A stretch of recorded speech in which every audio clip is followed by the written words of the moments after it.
Mother Wore Stripes is the 20th episode of the second season of Winx. This is not a funny episode. There are some funny moments, but it is very, very moving, and I felt so many different emotions towards the character of May, and I have to say it's brilliantly done. And I think because I was confused with how I felt, it really helps to show just how confusing this situation can be. So there will, of course, be spoilers from now as I talk about what happens in the episode. And very briefly, we have two subplots. Well, a subplot and an intro. In the intro, Roy and Lowell are playing chess. Really liked it. Really fun, light-hearted way to start things off. The subplot is teeny tiny, and it's the fact that Faye is in a production of West Side Story. It's been put on by the Senior Centre, and I wish we got to see a little bit more of that, but I feel like everything in this episode was really valid, so I don't think we really had room for it, but I think it was quite a fun and, again, really light-hearted part of the episode. The rest of it has comedic moments, but it's definitely one of the more serious episodes, and as I said, there will be huge spoilers from now. Helen, Lowell and Brian are watching golf on the television, and a woman appears. We don't see her on the screen, but there's a woman on the screen, and we learn that this is Brian and Joe's mother. And Brian's really excited about this. He finally knows where his mother is. She's in Palm Springs, and he goes to tell Joe, and Joe seems not bothered. He doesn't seem to care. And it's not really clear exactly why this is, but we do learn that their mother walked out on them 18 years ago. And Brian actually sent for her on an Aeromass flight, and he didn't tell Joe. And I feel like that was probably a bad idea. It meant the episode went in an interesting direction, but I think in reality that would be a bad idea. And initially it's just Brian and his mother spending time together, and Helen as well.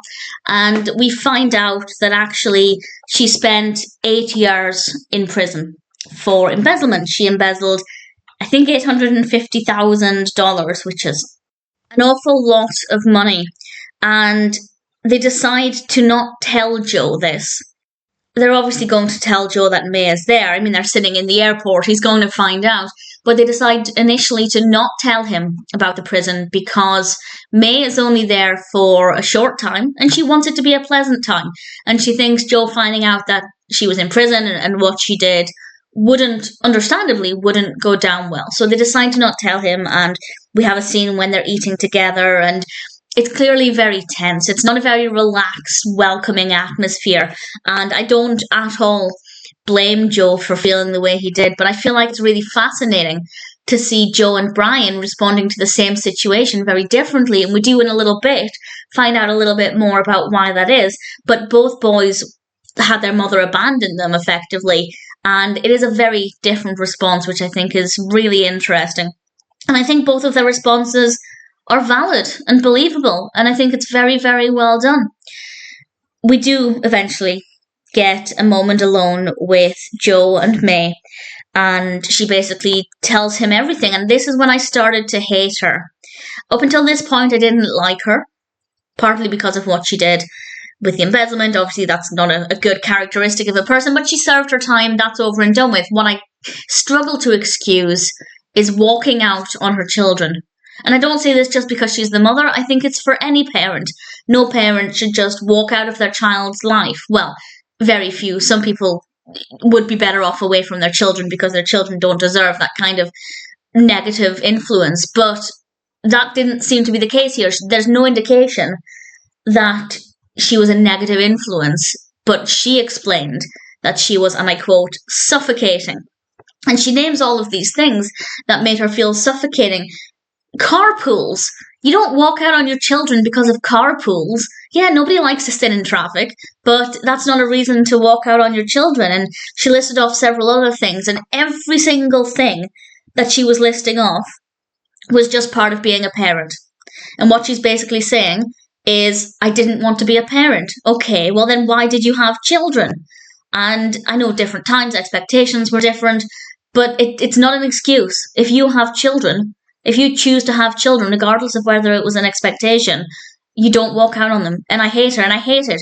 I just absolutely think that anybody who walks out on their children is doing them some serious damage that they potentially can't fix. And I absolutely detested her.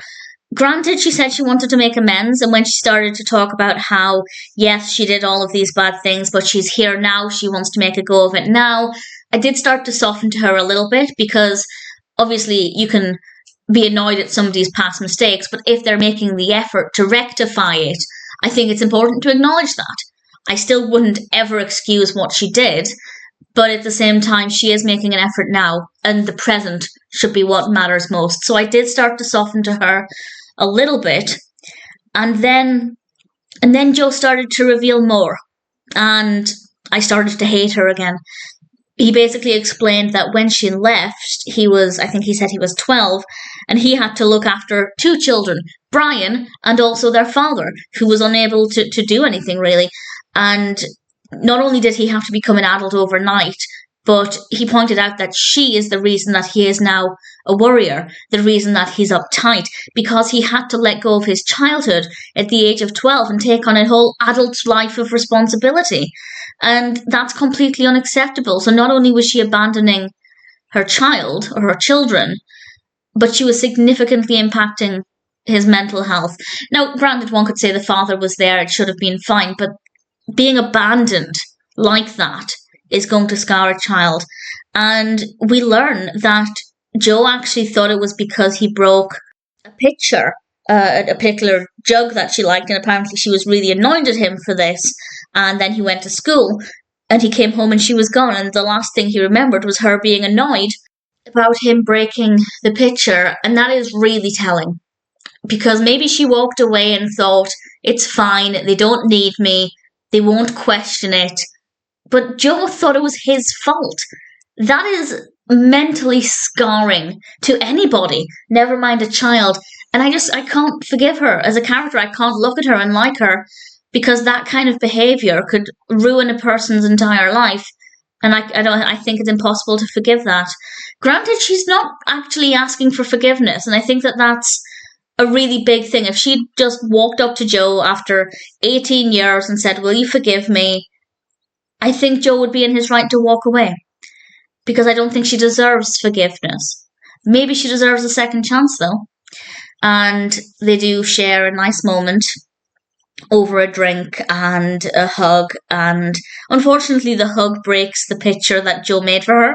He made this adorable little picture at school, and he held on to it, which is another sign that this has really affected him, because if he wasn't bothered, he wouldn't have held on to this picture that he made. And I know it's just a TV show, but this happens in real life.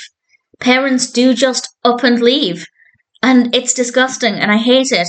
And this episode is so important because it helps to show just how deeply that can affect somebody, and you can't just walk back into their life and expect forgiveness and expect them to roll over and welcome you with open arms.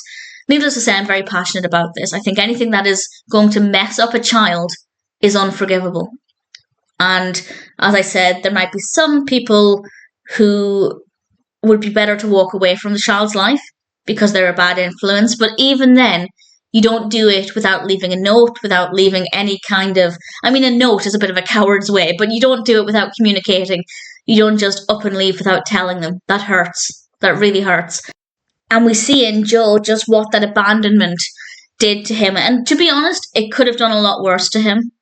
I feel like, yes, he's holding on to this hatred and resentment and bitterness, but I honestly think he got off lightly, at least with what we see with Joe. Being a worrier is obviously a problem on the day-to-day, but I think things could have been a lot worse for Joe. Obviously, this is meant to be a sitcom. If it had been heavier, then it might not have been suitable for the show, but I think it's very eye-opening still. Really fascinating to see Joe and Brian having these different responses. I think that's also important. If you're somebody who has abandoned your child and you're watching this, I think there are huge takeaways from it. But if you are a sibling and you were both abandoned by a parent, or all of you if there are multiple siblings, what we see here is that the experiences were different. So if you are the Brian and it was an absolutely joyous thing to see your mother again and you wanted to make up for lost time, it's important to remember that your sibling or siblings might have had a completely different experience. And I think the episode does a really great job of highlighting that as well. It's impressive. It's an impressive, powerful episode. It's not the easiest to watch. It is not the funniest. It does have comedic moments, but I have really nothing but praise for it. Mother Wore Stripes is definitely a really strong episode.